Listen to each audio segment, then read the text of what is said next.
maybe live stream got it. So let me just share screen. What's going on here? Well, I'll just do share. And I probably have to. Is this visible? Yep. Yep. All right. Can you see my cursor moving as well? I can. Yes. Okay. All right. Great. Then I can use that. Okay. Terrific.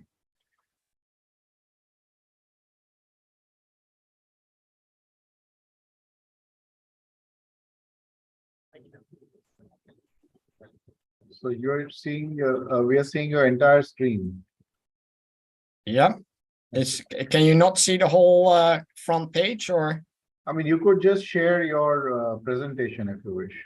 No, But no, it's it's fine. fine. It's fine. It's fine. Oh well, yeah. I mean, that's you're asking me things that I can't really. I have no idea how to do. So I guess I'm sharing my screen so you can also see your own faces there.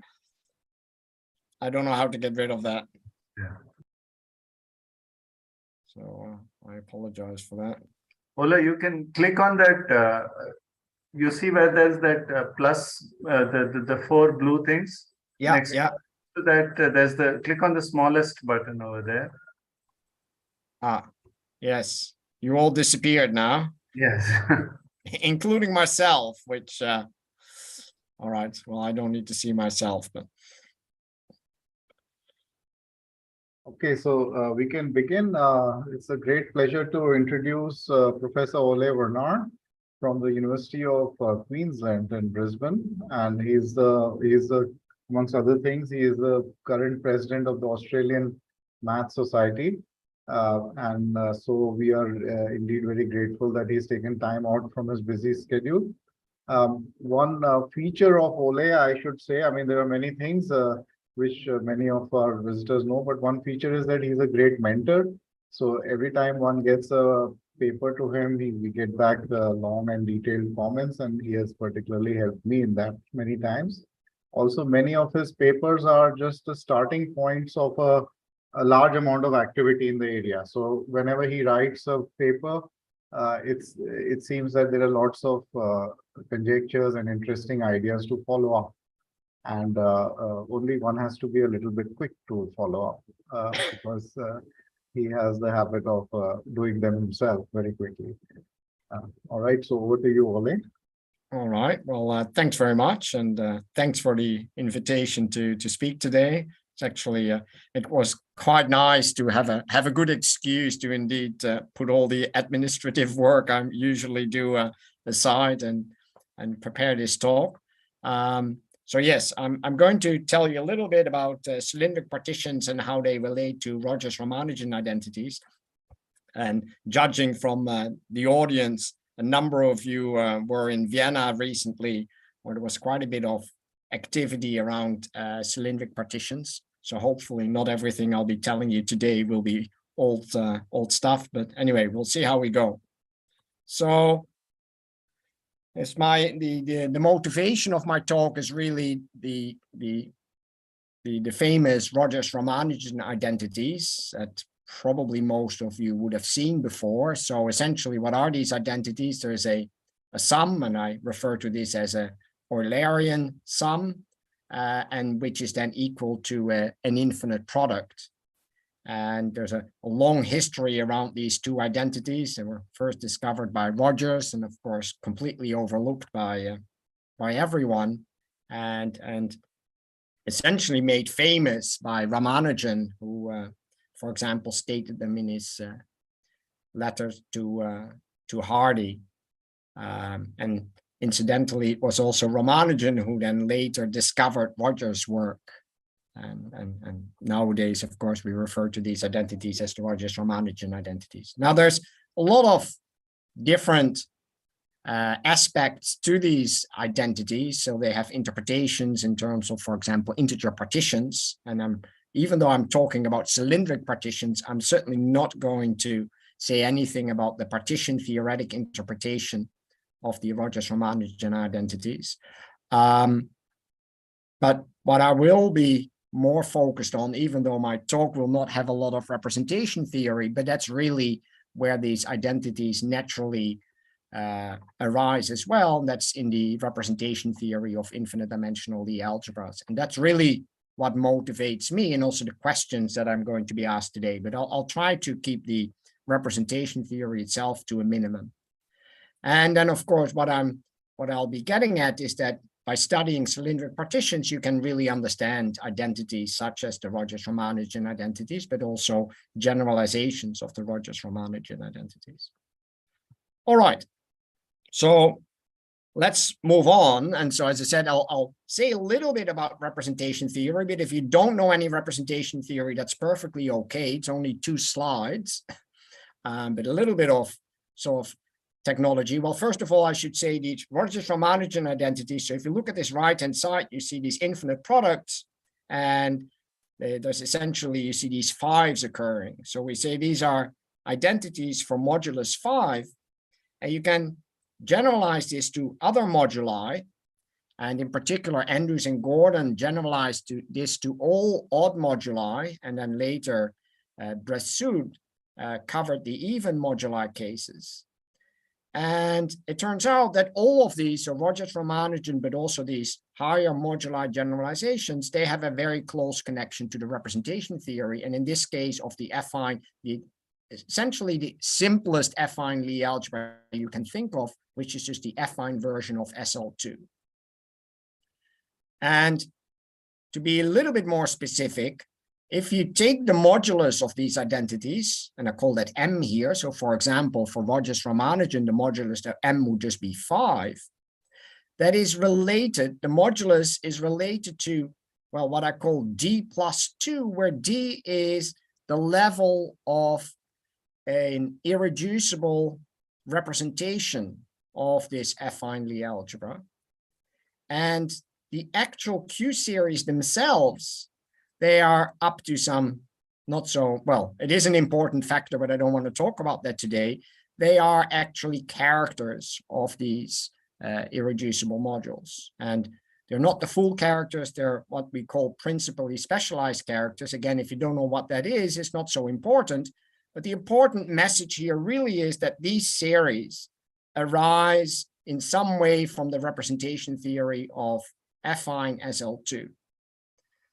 And okay, so, well, then you should immediately ask yourself the question, what happens if I replace affine SL2, for example, by affine SLR? And so that is a higher rank affine Lie algebra. And again, one can consider representations or highest weight representations or standard modules. They are particular integrable highest weight representations, so a particular class of representations. And one can label these representations in terms of a number of non-negative integers, and that's the CIs you see here in this first expression here on the page. These capital lambdas, they're just some bases in some Euclidean space. They're known as fundamental weights, but that's not important. The important thing is that you take a R tuple of non-negative integers, and for each such tuple, you get an irreducible representation. And now if you fix the sum of these integers to be some fixed number D, then we call that number D the level, and that's exactly the same D as you see in this page here, that is related to the modulus of these Rogers-Ramanujan identities. And something similar happens here. If you consider these characters, or in particular, if you consider the principally specialized characters, then again, you get a nice infinite product where now the modulus is R plus D, where R is the rank of your Lie algebra, and D again is the level, is the sum of these non-integer or non-negative integer coefficients CI. And in particular, this contains, of course, the Rogers-Ramanujan identities, or the Rogers-Ramanujan infinite product. All you need to do is take R to be equal to 2, and you take D to be equal to 3, then you get modulus 5, and you precisely get the Rogers-Ramanujan product. So that's what I'm saying here, that this chi21 is just the first Rogers-Ramanujan Q series, and chi30 is the second one. Okay, with that knowledge, sort of the first question I want to pose in this talk is... Sorry, can I ask? Sure. So, but just to understand, I mean, this will just give you the right-hand side. It will not show, will it show you? No, that's right, exactly. So that this will only give you the product. Okay. Yeah. But of course, right? So let's go back to the Rogers-Ramanujan identities. But it's a very good question, and I was going to say some more about this. That was actually my first main question. So indeed, what we see is if we take these characters for general rank and general level, so this D and R, we get these very nice infinite products, generalizing the infinite product that you see for Rogers-Ramanujan. And we now know that these products naturally arise as characters of irreducible representations for these affine Lie algebra. So indeed, the question is, how do we get the sum side? How do we get the Eulerian forms? Because that doesn't arise naturally. Of course, this identity as just a Q series, right? As a Q series, the left-hand side is the same as the right-hand side. Yes. So if you just say a character is just some Q series, then of course, right, it doesn't really matter which representation which formulation you prefer. But of course, we would like to know what the sum forms are, which we don't easily get. So that's precisely the point. So that's indeed my question 1, right? Okay, thank you. How do we find, so we have the products for any R and any D and any sort of collection of these CIs, but what is the corresponding Eulerian form? So what is like the analog of the sum side of the Rogers-Ramanujan identity? And, right, we don't know. So as I sort of remark here on this page, that in general, if you take arbitrary rank and arbitrary levels or arbitrary representations, we have no idea how to do this. So this is very, very much an open question. So if you were hoping that I was going to answer this question in full today, then you'll be disappointed. But okay, so what is known? And in particular, I'm first going to tell you what is known pre-cylindric partitions. Okay, so cylindric partitions were invented, and I'll talk about that later, in 1997. And of course, the Rogers-Ramanujan identities were already discovered by Rogers in 94 or something like that. So quite a long time before cylindric partitions entered the picture. And so so I mentioned the Andrews-Gordon or Andrews-Gordon-Bressoud identity. So Andrews and Gordon, they did the odd moduli, and Bressoud did the even moduli cases. And so you see these two main character. So now you see Eulerian forms, right? These are sum forms and not products. So the first line there, that is the Andrews-Gordon identities. And the second one, that is Bressoud's even modulus analogs. So I didn't write the infinite products here, but as Arvind remarked, these chi's, they stand for infinite products. So we have an infinite product, and here you have a sum. And so you can see these sums, rather than in Rogers-Ramanujan, they're just a single sum, and now we have multi-sums. So things get more complicated if you increase what we call the level. So the level here would simply be the sum of the two indices of this chi, that is C0 and C1. So let's just take us back to the representation theory. So this chi, you can see here, it's indexed in general by an R tuple, but in the case of Andrews-Gordon or Bressoud and Rogers-Ramanujan, R is 2, so we only have a C0 and a C1. And the sum of them is D, which we refer to as the level. That's the level of the representation. If you know a little bit about representation theory, then that probably has a meaning for you. Otherwise, it's just a word that we're going to use today. So here you can see this, this first identity. You can see the level is 2k minus a minus 1 plus a, so it's 2k minus 1, so that's odd. And the second set of identities, the level is 2k minus 2, so the level is even. So, Ulla, Yes, is there a combinatorial interpretation for both sides? I mean, is it just like absolutely. So again, these have an interpretation in terms of integer partitions, for example. Okay. And I am going to give you a combinatorial representation or interpretation in terms of cylindric partitions a little bit later. I'm not going to talk about the traditional one. Okay. So is that there in Andrew's paper? It's, for example, in Andrew's book. Yes. Okay. So in fact, the Andrews-Gordon identity, so that's the first of these two identities, was first discovered by Gordon purely as a combinatorial statement for integer partitions, generalizing the combinatorial interpretation of the Rogers-Ramanujan identities. And then Andrews interpreted that theorem in terms of Q-series, and so he gave the Q-series version. So this multi-sum expression, you won't find that in Gordon's paper. He has a purely combinatorial in terms of partitions satisfying differences between parts and so on. And yes, so indeed there are combinatorial interpretations. There's a standard one, which I'm not going to talk about today, but I'll talk about another one a little bit later in this talk. But yeah, that's a very good question. So to me, these are just identities for characters of affine Lie algebras. So that's my viewpoint for today. All right, well, so this was pre-cylindric partitions. This was not quite pre-cylindric partitions, but this is the only other known results, and they are from 99 in joint work I did with George Andrews, Anna Schilling. But even though cylindric partitions had already been discovered 2 years earlier, we certainly didn't know that they were relevant for these kinds of identities. So I still consider this as pre-cylindric partitions. At least it was done without the aid of cylindric partitions. But we managed, well, so what was known? So first of all, there's this magic thing going on in representation theory that we have the rank of the algebra and then this level of the representation, and there's a duality between the two. So and these two things are a priori very, very different, because the rank is just the rank of your algebra, and the level is just, as I said, it's something to do with the actual representations of that algebra, but somehow you can swap the level and the rank when it comes to these characters.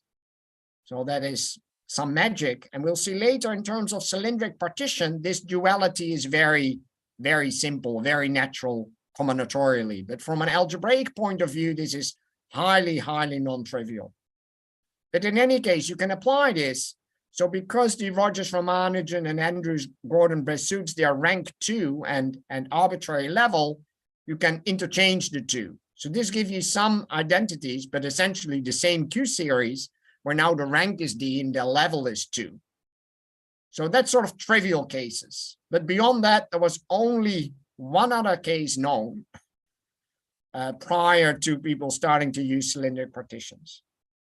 And that was the work, as I said, I did with George Andrews and Anna Schilling.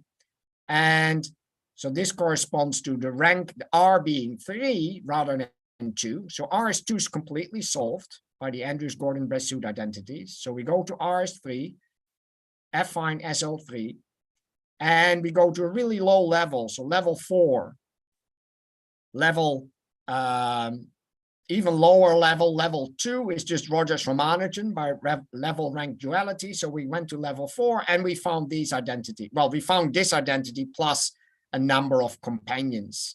So this is, you can see it's modulus 7, because you can, the level here is 2 plus 1 plus 1, that's 4. The rank is 3, 4 plus 3 is 7. You can see these are identities for modulus 7. And what I didn't explain on this page is that this 2n choose m, that's the Q binomial coefficient, which I'll define a little bit later in the talk if you haven't seen this before. And that was about it. Okay, so we had a bunch of other modulus 7 identities. But beyond that, nothing was known. Okay, so we now really need to move towards using plane partitions and cylindric partitions to make progress on this problem. So I'm first going to talk about plane partitions for quite a bit, because cylindric partitions are a generalization of plane partitions. So if you're not familiar with plane partitions, then cylindric partitions are perhaps slightly hard to understand. And well, instead of plane partitions, I'll just first start with ordinary integer partitions, which hopefully everyone has seen before. Okay, so to me, an integer partition of a number n, it's just a weakly decreasing sequence of positive integers, such that if you take their sum, you get the integer n. And I guess more insightful perhaps is to use a diagram to represent a partition. So here, for example, you see the diagram of the partition 5, 3, 2, 2, and 1. And now the number being partitioned is simply the area. I view all of these little squares as unit squares, and so then the number being partitioned, of course, it's the same as the number of unit squares, or if you wish, it's just the area of the diagram. Okay, so that's probably known to everyone here. And of course, Euler already studied this a long time ago, and in particular, he computed the generating function for integer partitions, where the absolute value of lambda, so that's an integer partition, is just the number being partitioned, so that's the size. You can also keep track of the largest part in that partition, which I just call the max of the partition, and you get a nice infinite product. Okay, so that goes back to Euler, and that's a very easy result to derive. So I mentioned previously that the Q-binomial coefficient, which I didn't really define.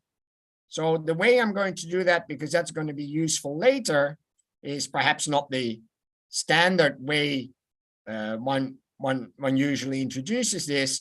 That's in terms of the generating function of Dicke paths. So if you want to know what the Q-binomial coefficient a plus b over a is, or I guess a plus b choose a. So what you do is you take the generating function, all lattice path starting at 0, 0. So you can only take steps to the right or up, and you must finish at the point a comma b. And now you put a weight on each path by simply the height of your horizontal steps. So for example, here, if you add up all the heights, you get 13, and then you really take a q weight of that. So you say q to the power 13 would be the weight of this particular Dicke path. And if you take the sum over all these paths starting at 0, 0, going to a comma b, you take the corresponding weight, then you can take this as the definition of the Q-binomial coefficient. And it's also the generating function, of course, simply by rotating this picture, then it just corresponds to the diagram of a partition, of course. So it is, of course, also the generating function of partitions that fit in a box of dimension a comma b. And you can also write down a very simple product form for the Q-binomial coefficient. So again, this is probably known to everyone, but we're going to use this extensively later. So I did want to quickly review this.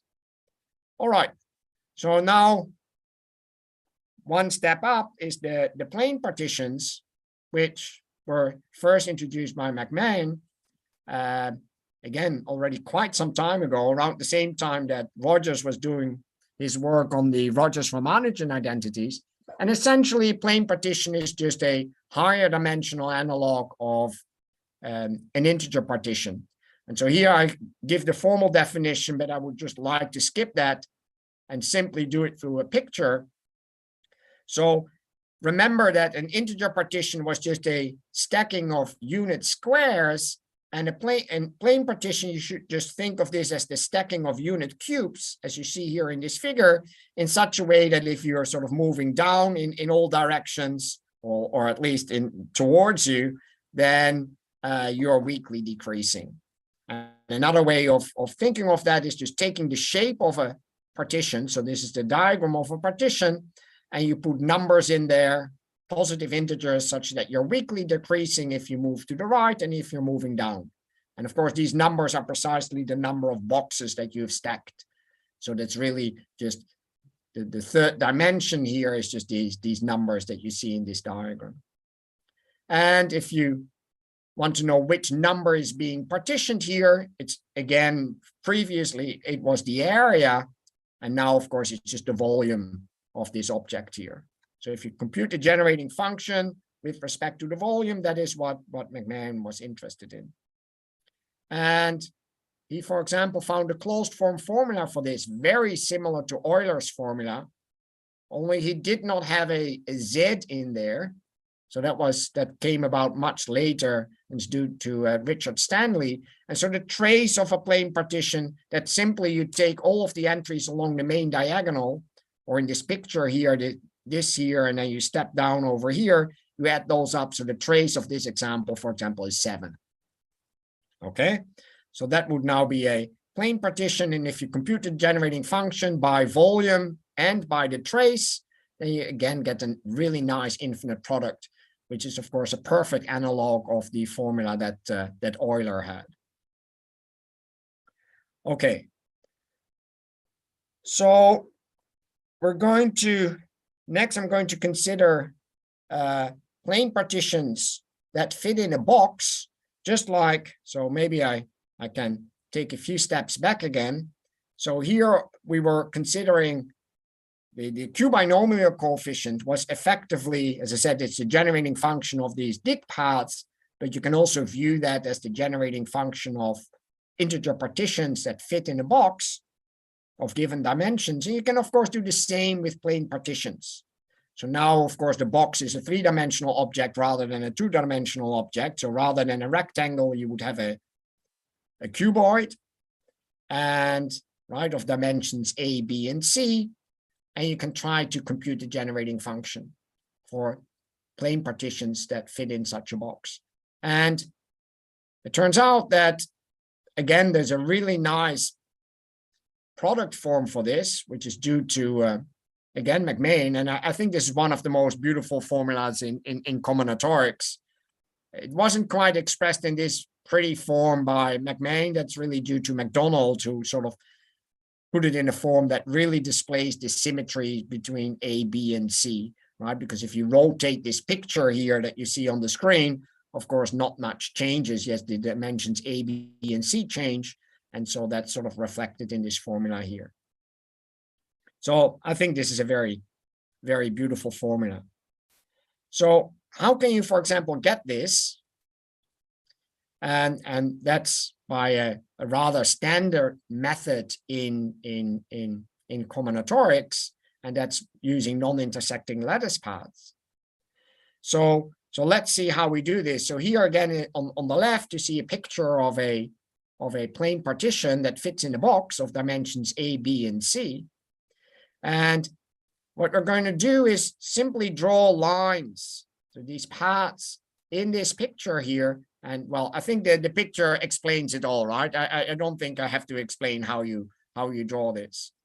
And clearly these two pictures are in correspondence. So if I see these lines, right, I can really remove the coloring. I can really remove the tiling of that that you see here. So in other words, this picture here on the left is equivalent to this colored picture here on the right. But what I do is I draw some extra, I make these lines a little bit longer, as you see over here and over here. Again, the picture probably explains what I've done.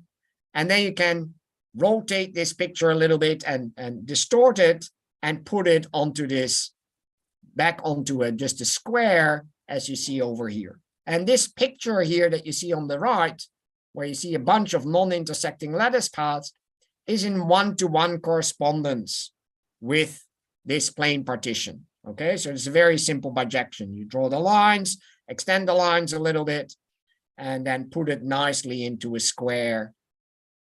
Okay, you can see that this square also, right, you can read off what A and B and C are and so on. And now, what the generating function of plane partitions that fit in a box, that's what we would like to compute, of course, by volume. It really now simply corresponds to computing the generating function of sets of lattice paths like this, they're non-intersecting, which really means they can't even touch, right? So none of these paths can touch. And the weight is just as before, it's just the height of each of the horizontal steps. Because of these red lines that are included to fit this in here, whoops, I'm going a little bit too quick here, you need to modify these heights a little bit, but that's just a simple overall factor. So essentially what this says is the generating function of plane partitions in a box is the same up to a simple factor due to these red lines which have shifted the horizontal steps up. You just need to compute the generating function of it, sets of non-intersecting lattice paths with fixed starting points and fixed endpoints. So looks very similar to what we saw earlier when we did just the partition case. The only difference is that then we had a single path, and now of course we have a collection of paths, and that makes it harder because the fact that the paths can't intersect, of course, makes this a difficult combinatorial problem, or at least potentially difficult. Of course, there's a solution to this, as probably most of you already know, but that's sort of the difficulty here.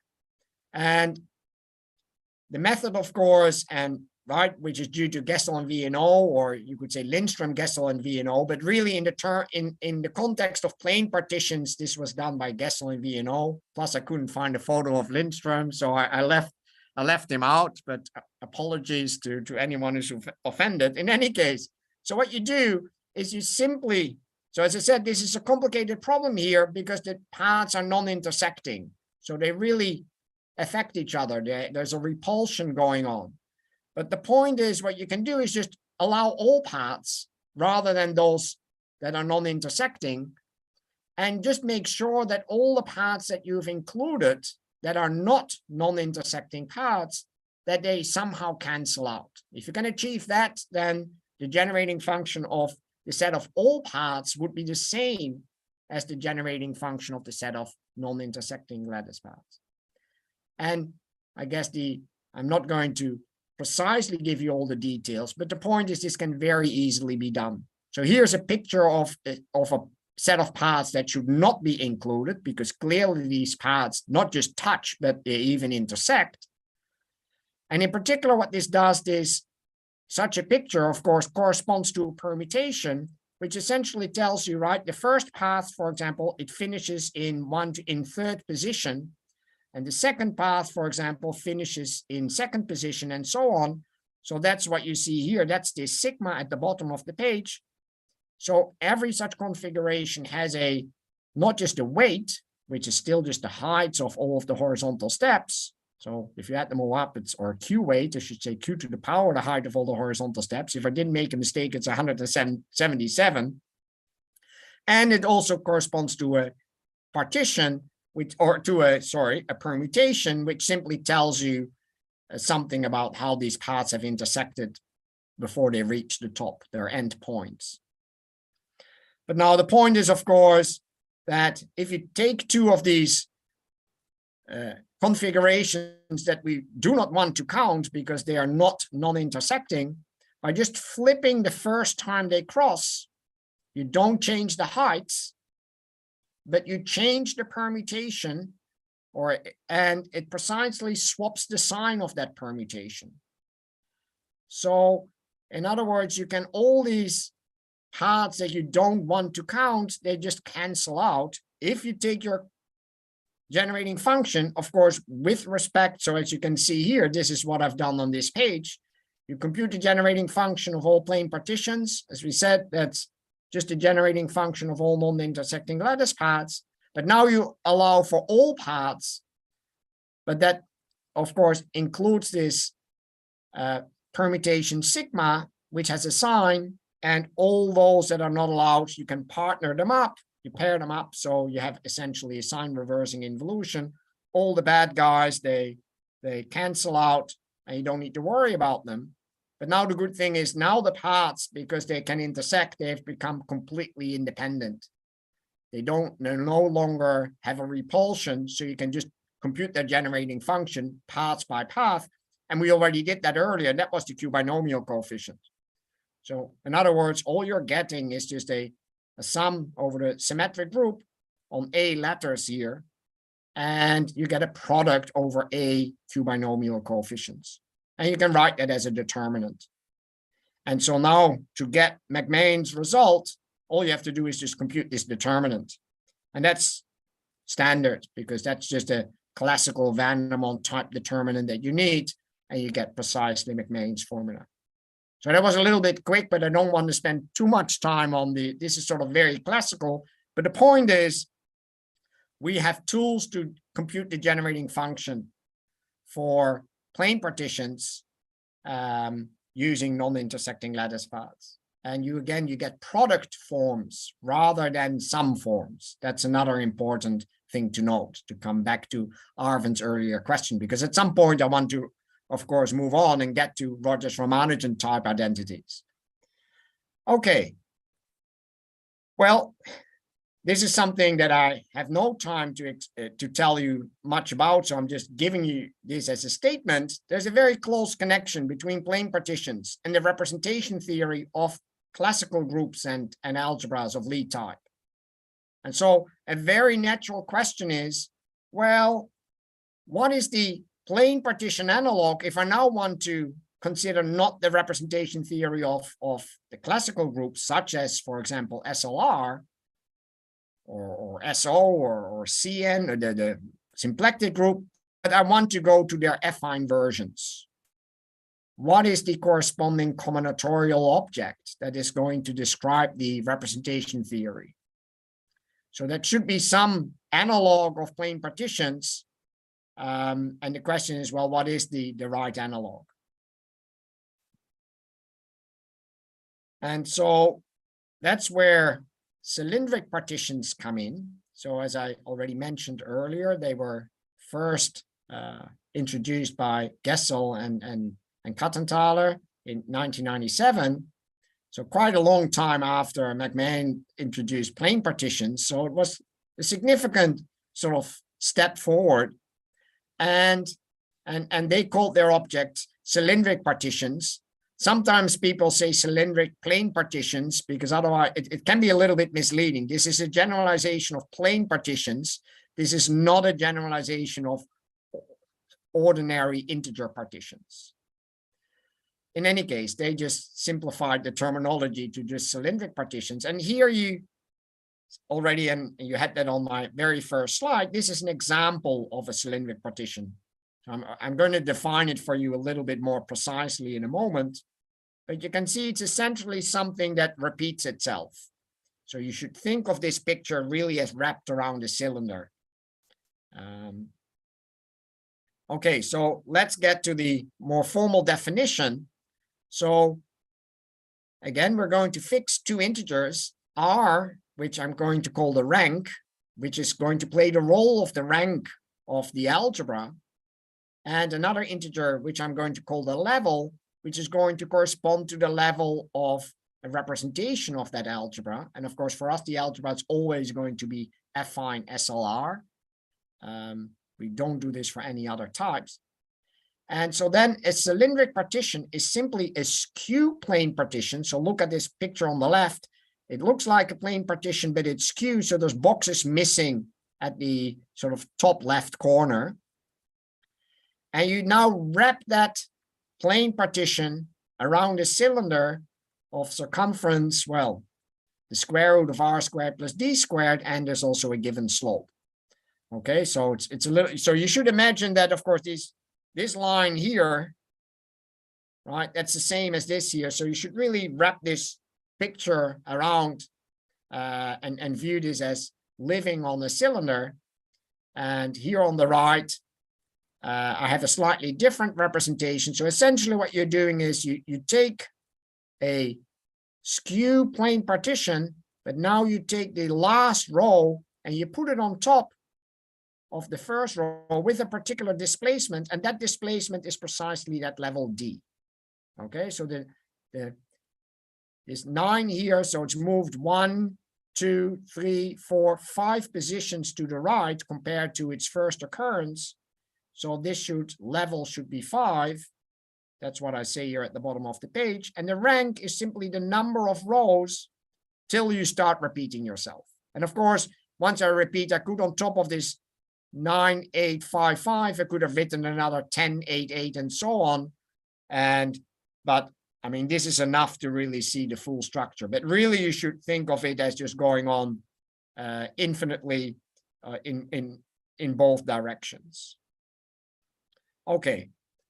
Now, of course, if you were to compute the volume of this entire picture, which goes on forever to the right and to the left, of course, the volume would be infinite. So of course, the volume is simply going to be the volume of a fundamental domain. Okay, so the volume here is not the volume of the entire object, it's just the volume of the thing that I've colored here in the middle. So in other words, it's only the sum of the red boxes here. And once you start repeating yourself, you forget about it. Okay. And well, in the representation theory, as I said, there was the level, there was the rank, and then there were these non-negative integers Ci. And again, we have a very nice combinatorial interpretation. The Ci are just going to be the offsets between each of these rows. So that sort of determines the skew shape. So you can see a 2 here, and then another 2, then a step of 0, the offset, and then 1. And so these numbers, they are precisely going to play the same role as the Ci's that I had earlier, fixing a particular representation of my affine Lie algebra. And if you add up all of these Ci's, of course, you get precisely the total displacement, you get precisely D. So, and in this context, these Ci's, they're called the profile of your cylindric partition. So this is an example of a cylindric partition of profile 2, 2, 0, 1. If you add these up, you get 5. So the level is 5. And the number of rows is 4. So the rank is 4. So I hope this is clear to everyone. If there's any questions about how this is defined, because this is an important object.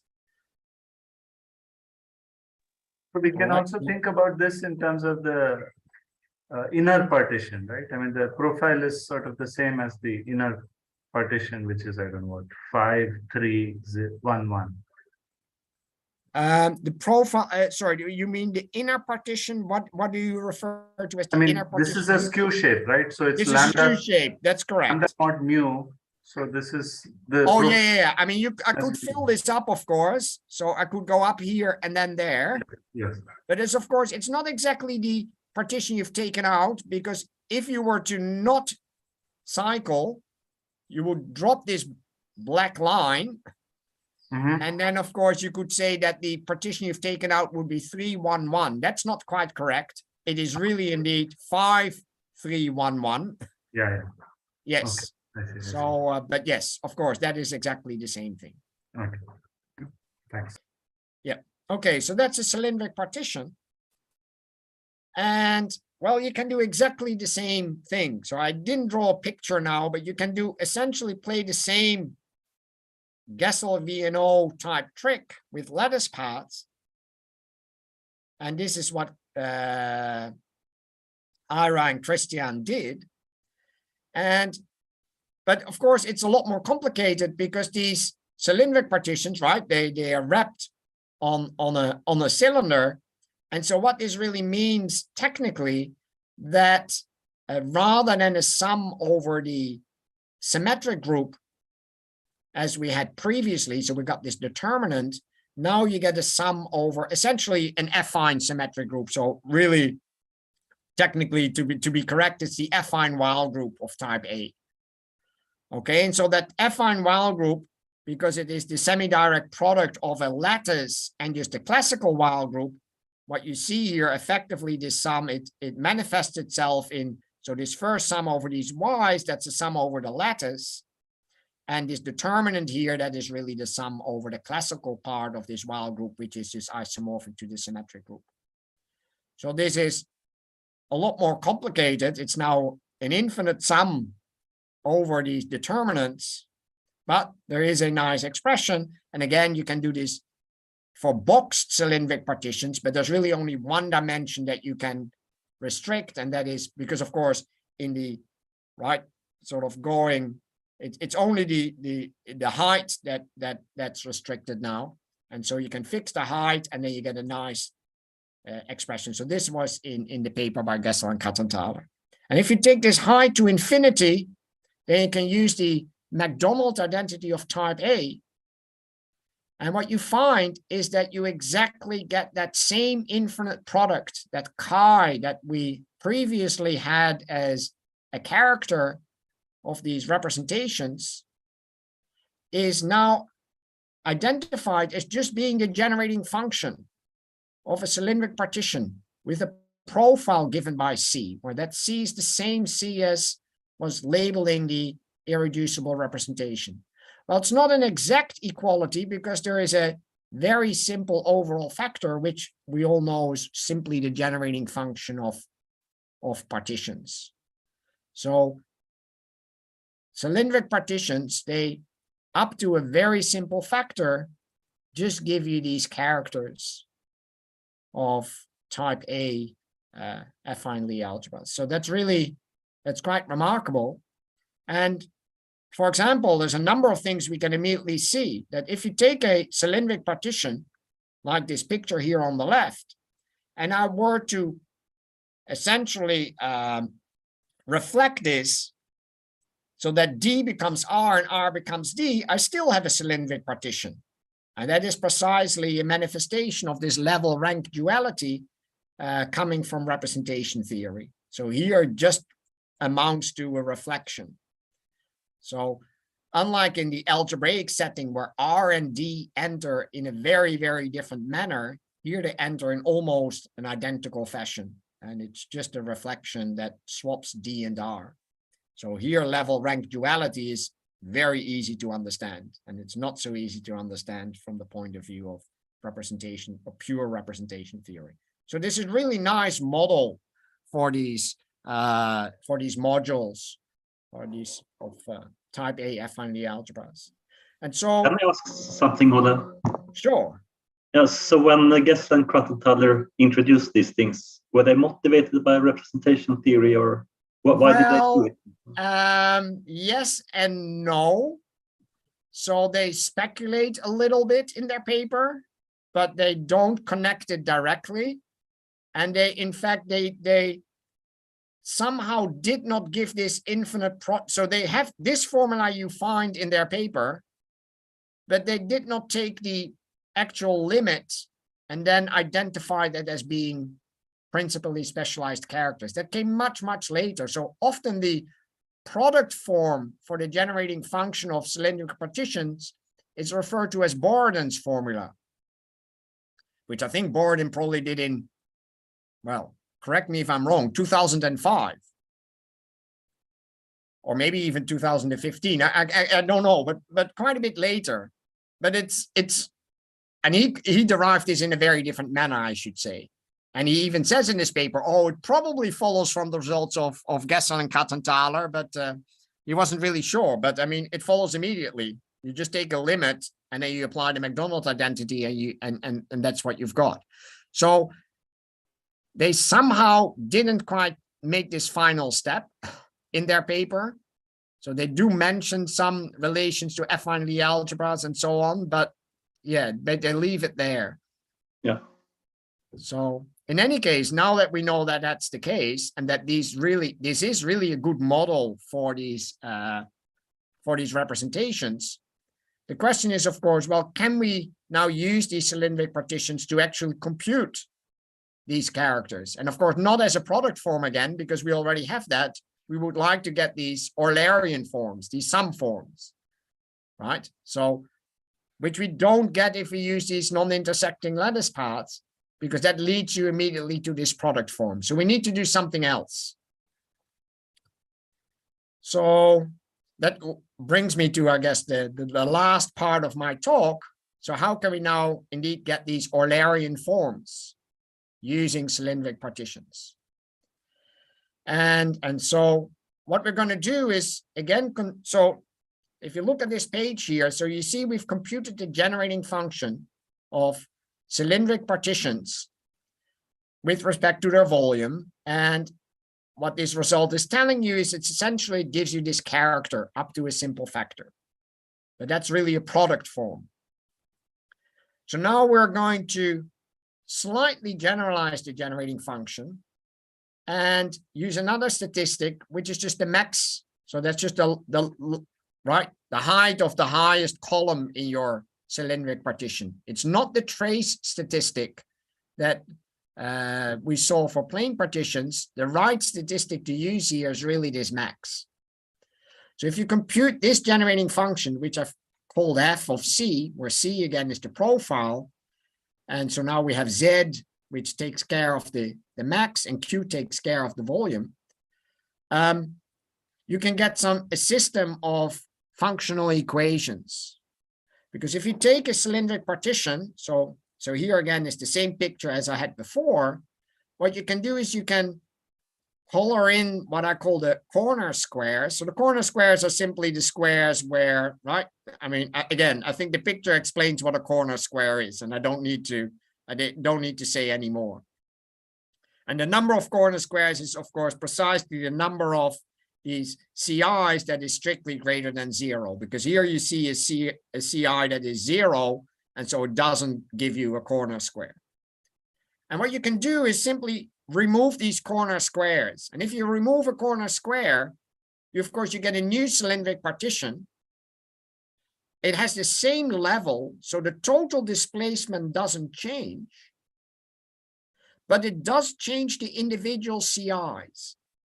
And so by playing around with these corner squares, you can essentially relate the generating functions of different classes of cylindric partitions that have the same level.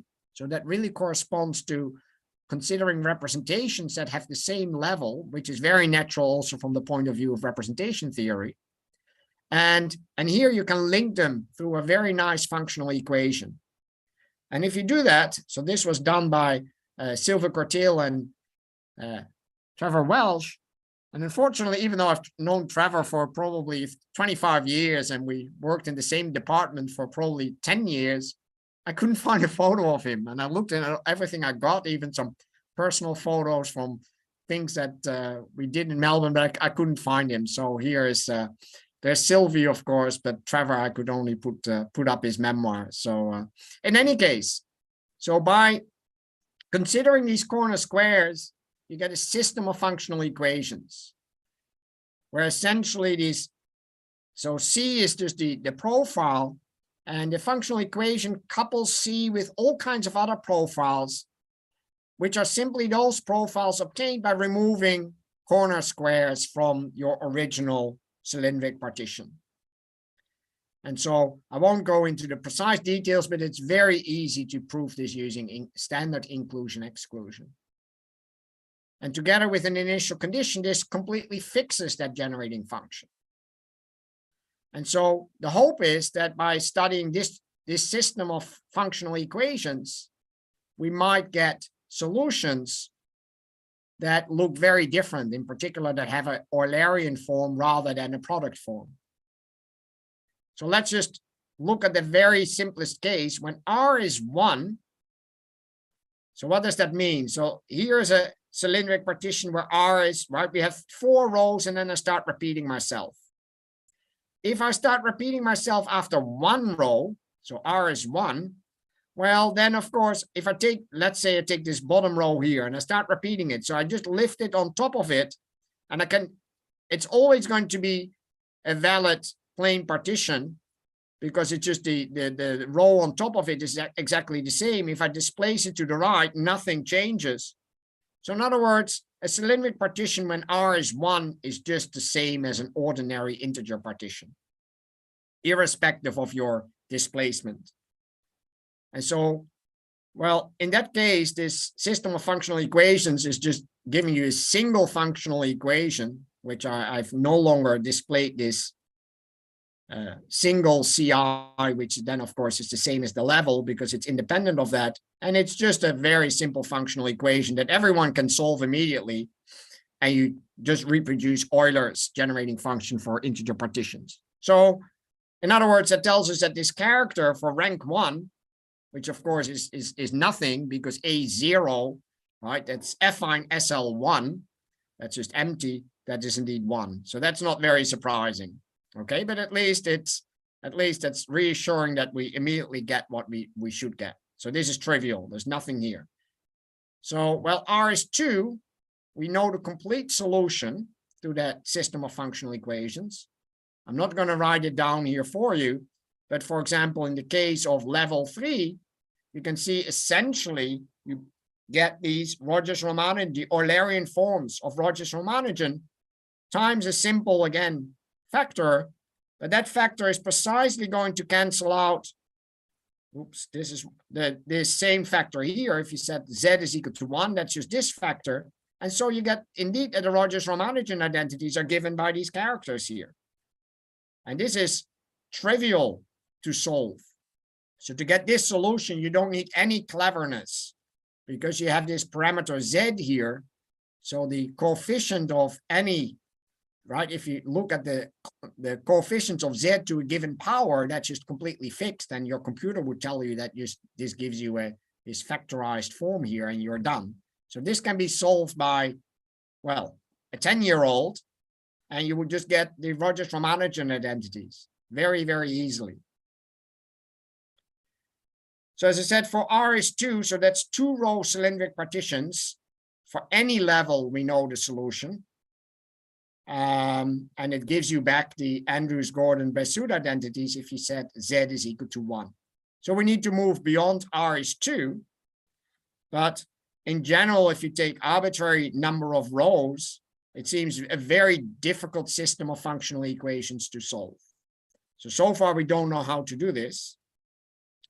But there's quite a few solutions that people have now been able to either conjecture and then conjecture and prove. So I'm first going to give you just a few examples of this, all based on these functional equations that were found by Cortiel and Welch.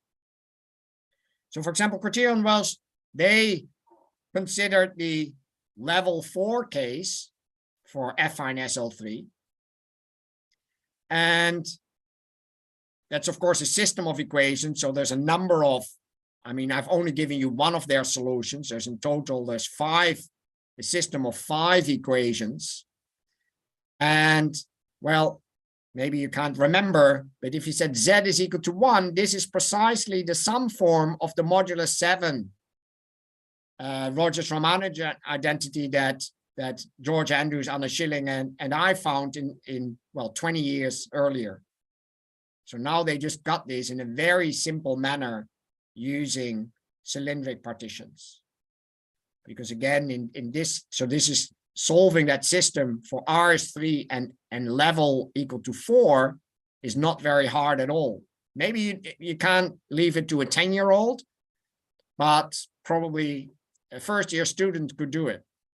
And certainly the work we had to do in 99 was very complicated. So this is a much, much simpler proof.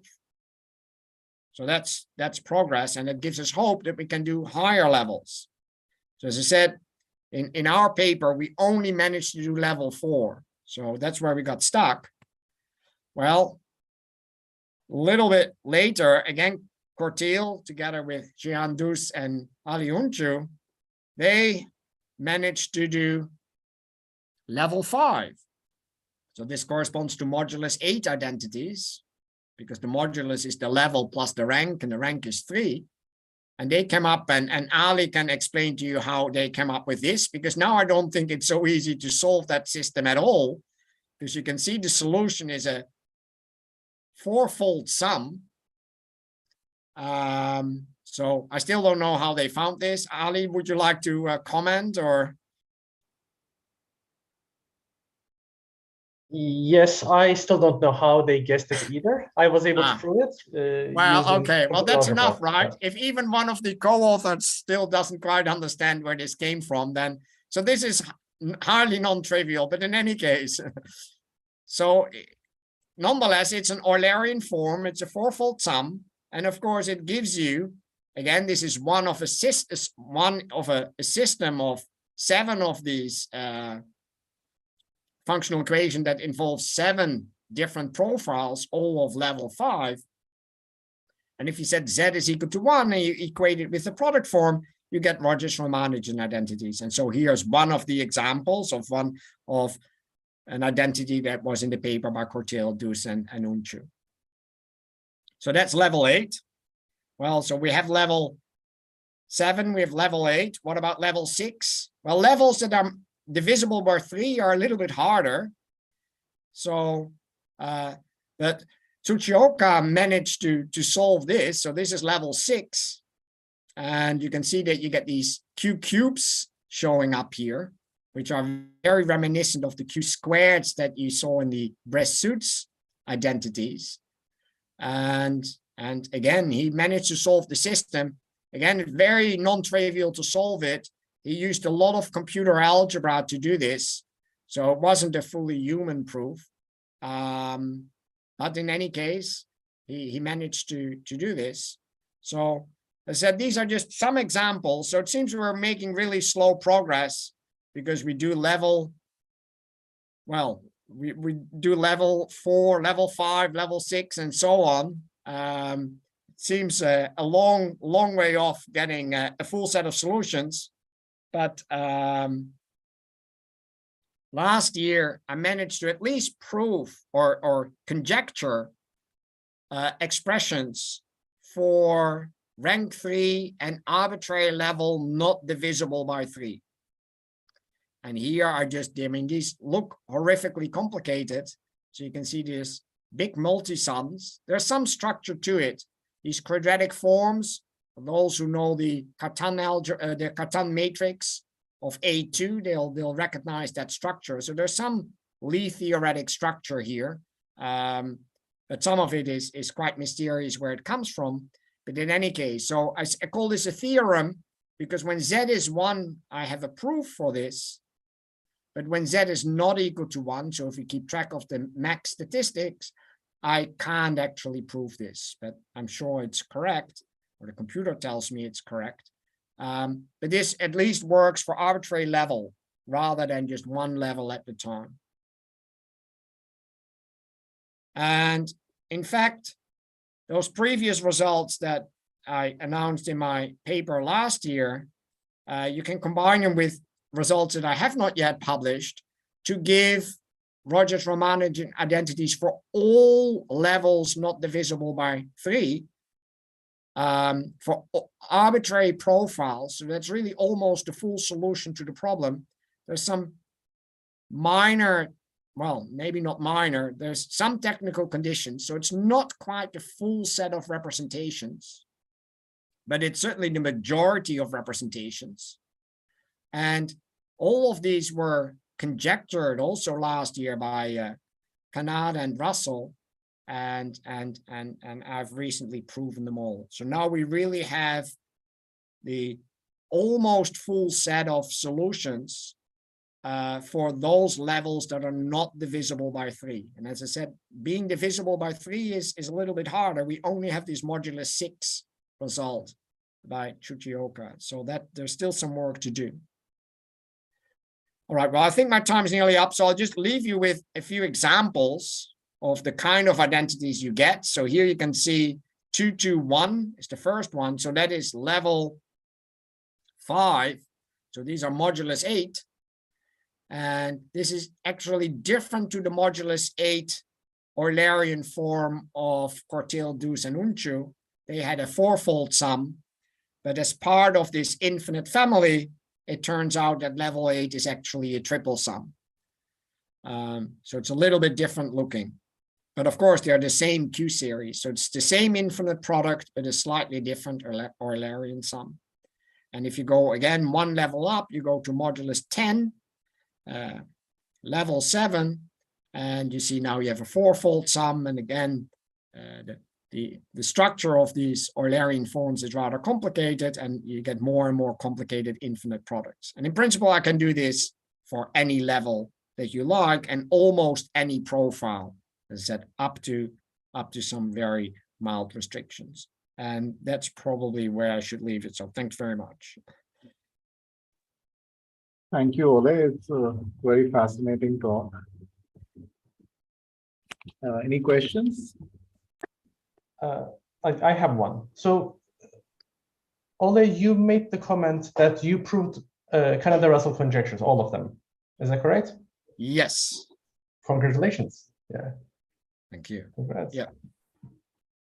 Yeah. So Yeah. these are 2021 conjectures. There were other conjectures too, right? Or these are inclusive? Well, I mean, they're really great at conjecturing things. So of course, many of you will be familiar with other conjectures that they made a little bit earlier. Also, in the Rogers Ramanujan business, and for example, Hjalmar is really the one of the provers of some of those conjectures. So there's some very well-known modulus 9 conjectures and so on. And I think Hjalmar gave a talk about that, didn't you, Hjalmar? Yeah, I think so too. Yes, so they are very different conjectures, but they're incredibly good at sort of programming these problems and then somehow extracting enough information from their computer code to be able to conjecture things. So again, I don't know how they do this, but they do. So these are different Canada-Russell conjectures, much more recently, really related to this, yes, higher ranked Rogers Ramanujan business and cylindric partitions. So they also conjecture, so what I haven't proved is they also conjecture expressions with this Z variable in there, so with this max statistic, and it's just like this theorem / conjecture here. I can only prove these things when Z is equal to 1, so you don't keep track of the max statistic. But when Z is fully there, the methods that I have unfortunately break down. So they no longer rely in particular on these functional equations, because the Z is crucial. You can't have these functional equations break down when you set Z is equal to 1, because it's really a functional equation with respect to that Z variable. But the great thing about these functional equations is that they can suggest what the solution should be. And then you may or may not be able to prove that. So as I said, then I'm generally not able to prove the solution. But once you know what it is, you can set that Z equal to 1, and you can try to use different tools, which is what I have done, and then find different ways of proving it. So I'm still using these functional equations to help me guess what the solutions are, but then you need to find different methods that do not rely on this. So there's other methods. I mentioned, of course, the non-intersecting lattice paths. That's hopeless. The functional equations is also hopeless, but there's other Bailey type techniques that I've developed for A2 that can actually then deal with the identities. Yeah. Thank you. More questions, comments? I have more. So Keep going. is your Bailey lemma type techniques, Bailey techniques going to help us if it's profiles with 4 elements, for example? Can we take it to the next group? Well, I mean, so what I have is I have a Bailey, well, I call it the Bailey tree for SL3. So that is a generalization of, if you wish, it's a generalization of the Bailey lattice of Agarwal, Andrews, and Bressoud, or a special case of that. So that works for SL3. And it really has the form of a tree rather than a full lattice, but that's enough. I do have a Bailey chain for SL4 and SL5, but it's also unpublished. So maybe that's useful, but I don't yet know what the identities are that I need to prove. So we need more computer wizards, including, well, Ali, you, for example, and hopefully Canada and Russell can help out as well. Once I know what I need to prove, then maybe I can do something. But guessing these formulas seems incredibly difficult, even having these functional equations, right? Guessing, like as I said here, how you guys guessed it, a 4-fold sum, I have no idea. So it's easier to prove once you have the answer. That's often the case in mathematics, right? Yeah. Yeah. Can I ask a sort of more basic question? Sure.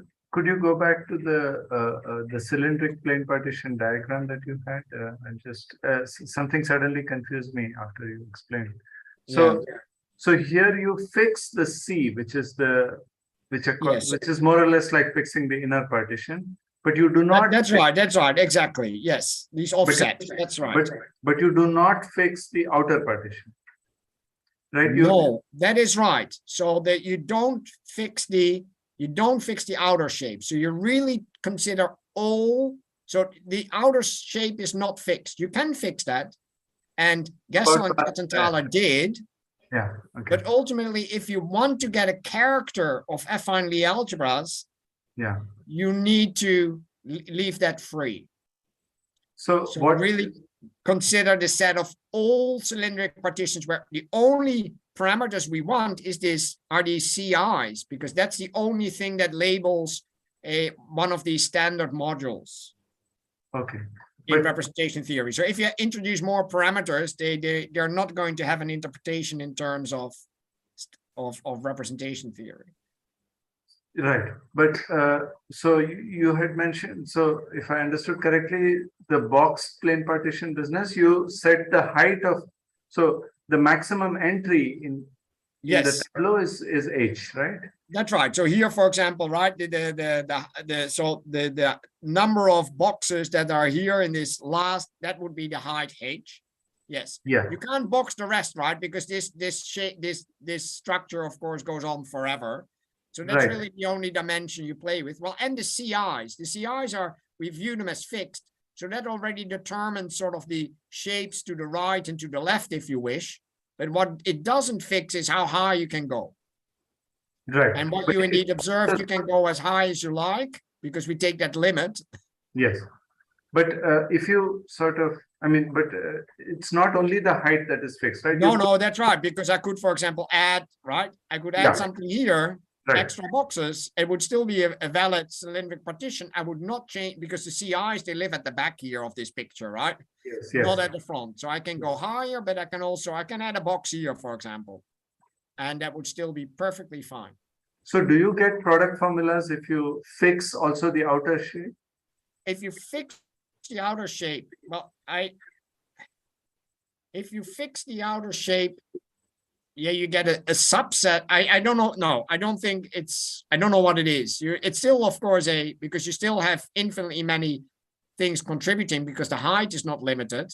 So it would still be. No. Suppose we do the cylindric analog of McMahon's box theorem.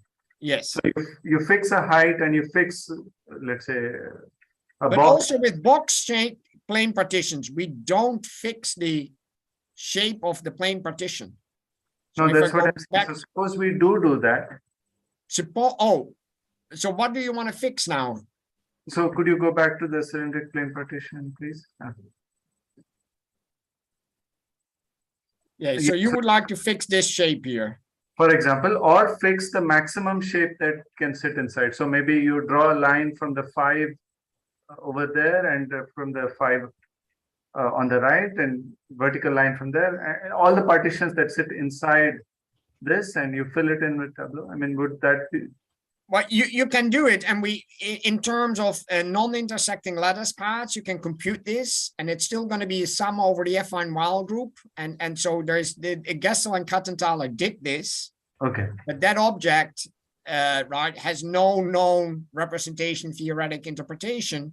You need to then take this sort of free, and then you get objects that we know have, at least from the representation theoretic point of view. I mean, of course, as a combinatorialist, you can do anything you like. But do they get product formulas? I mean, that was the kind you don't get a product formula, because essentially you get a generalization of this determinant. So you get, rather than, you see this determinant has a denominator, which is a Q-shifted factorial. Yes. And if you fix so they have many more parameters. Indeed, fixing the outer shape, for example, you would get some, right, Q binomial coefficients sitting inside this. Sorry, I lost that. So it's the only reason we get a product formula here is we get rid of that Q binomial coefficient and then recognize this as an instance of the type A McDonald identity, which is of course very much related to representation theory, because that's a denominator identity Right. for those who know what that means in terms of representation theory. Yeah. And so that's when we get the product. In general, you just get these sums over. So you get an expression in terms of sums over the affine Weil group, and that's it. Okay. This is. Yeah. So if you want a product, you definitely need to do what I've just done today. That's the only case where we get a product. Okay. Yeah. Okay. Thanks. Yeah.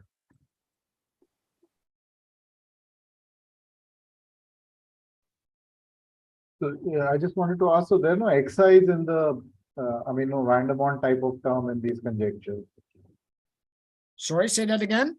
There's no that van der Waals type of term in these conjectures, because if you remember Krautenthaler and Gessel's original one, they reduced it to some kind of a multiple basic hypergeometric series. Well, in very special cases, they got to indeed basic hypergeometric functions. That is right. So I mean, then if you did have those excise, then you would have the usual kind of recurrence relations where one of the excise is replaced by xiq and so on. Yeah, I'm not sure that, but those particular cases where they reduce their cylindric partitions to multiple basic hypergeometric functions, again, that's of course interesting, but you don't get things that are related to representation theory. So you don't get things related to Rogers-Ramanujan and so on. So of course, there's many different directions you could go if that's what you want to do and want to study. So your conjectures don't have those kind of terms. Absolutely not. No, that's right. These are really, right, they are manifestly positive, all of these expressions, right? So really proper Eulerian forms. So you really, whereas product forms, of course, are not manifestly positive. Well, it's clear if you expand them as a Q series, you get something that is positive. But these are really, these are the types of expressions we want.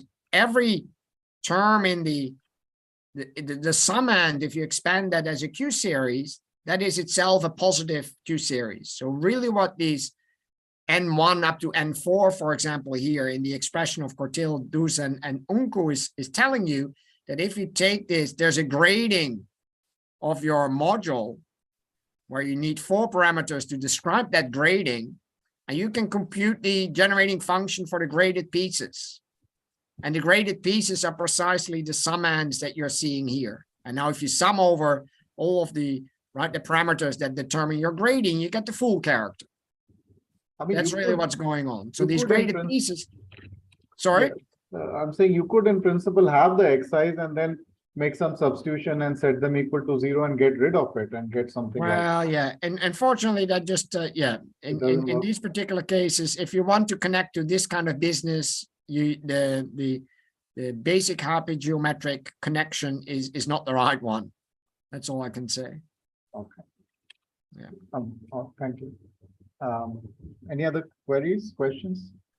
I have a question.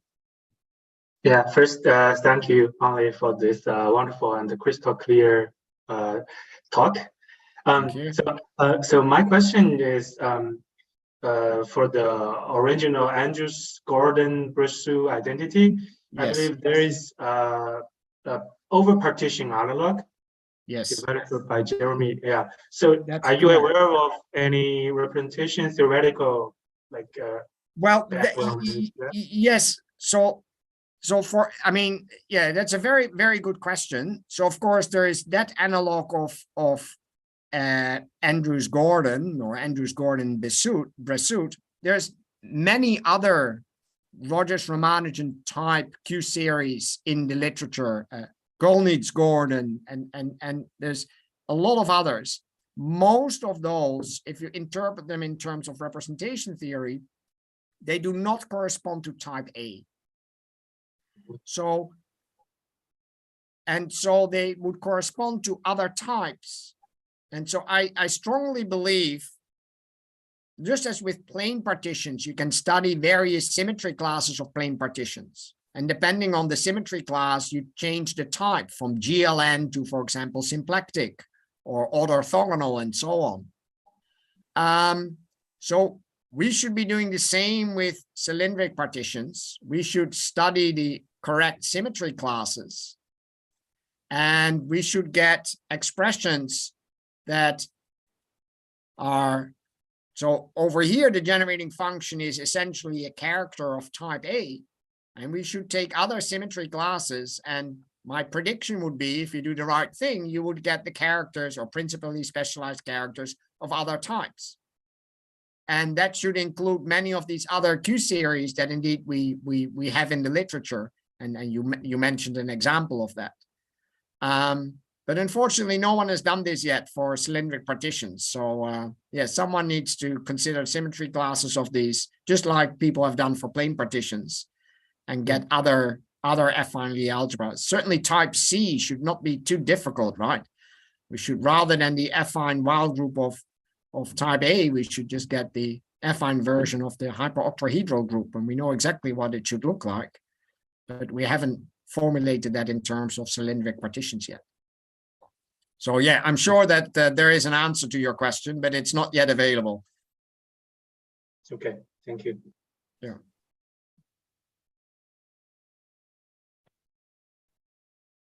Okay, any more questions or comments?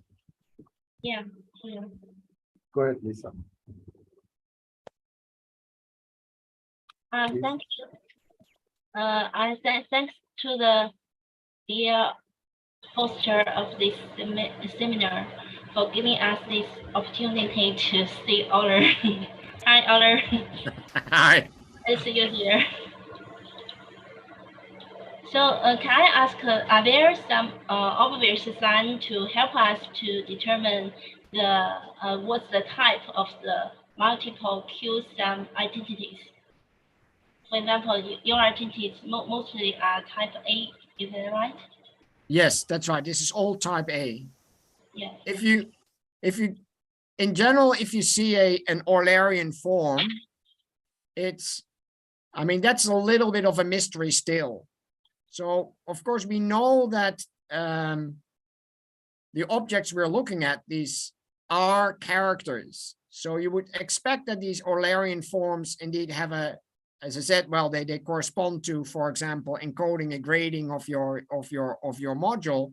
And so we should really be able to express everything in terms of sort of Lie data. But so far we don't know how to do this. As I said, there's a little bit of structure you can recognize. So I pointed out, for example, if you look at this example here, this quadratic form essentially is just corresponds to the Cartan matrix of SL3. So there's a little bit of structure that tells you something, but it doesn't tell you about all these, the Q binomial coefficient and this Pochhammer symbol, right?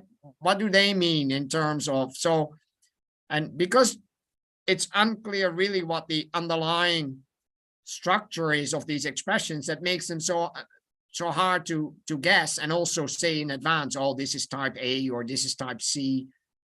It's only when you go to the product form, it's very easy to identify, because all of these principally specialized characters, if you go to Victor Katz's book, you can just write, if you have a particular product form, you want to know what type is that product form, you can just compare it to the formula in Katz, and I can't remember, chapter 7 or something like that, and it does the work for you. But from the sum forms, it's not so easy to tell you what type you're looking at all. Yeah, thank you. Not sure if that answered your question, but yeah, thank you very much.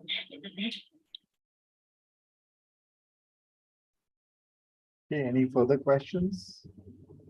Yes, can you hear me? yes. Yes, Ole, can you go to the previous page with to the other page where the H limit, the H to infinity limit was stated? Oh, Yes, here.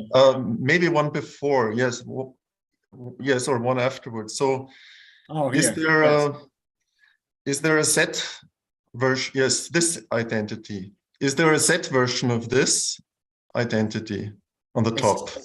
A set version. You have to explain what you mean by that. No, with the Z being the no, max statistic. no.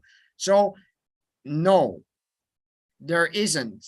And I mean, maybe there is something, but we know that, of course, the correct statistic for these functional equations was this max statistic. In the plane partition case, if you want a product form, you need the trace statistic. That was what Stanley found. Is it possible in the cylindric case to include a trace? Maybe. I haven't seen it.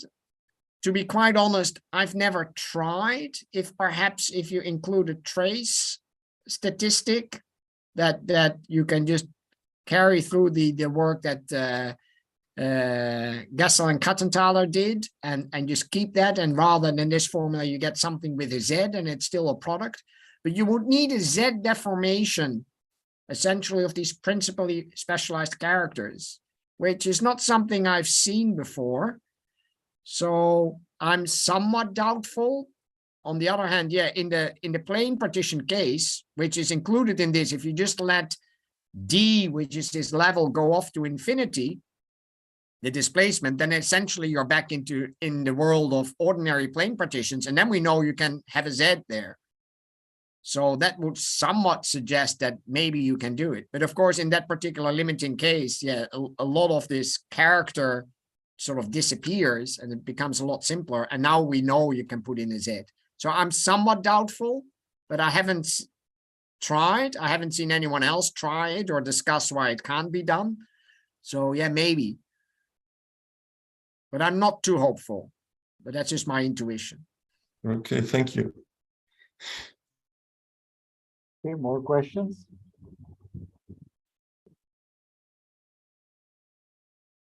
Okay, if not, let's thank the speaker once. Just unmute and thank. And Ole, I must say that in the record of our thing, this is the longest discussion that has happened. So you can tell. All right. I hope that's a good thing and not a bad thing.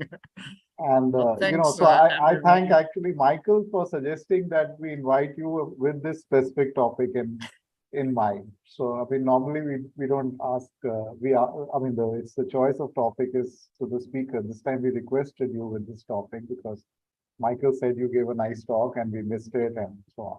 So yeah, but I think at orthogonal polynomials, it talked about this topic, but very much the Bailey side of it. So it is a very different talk. But it was a pleasure to speak today, and thanks to everyone for showing up and for asking so many excellent questions. Thank you.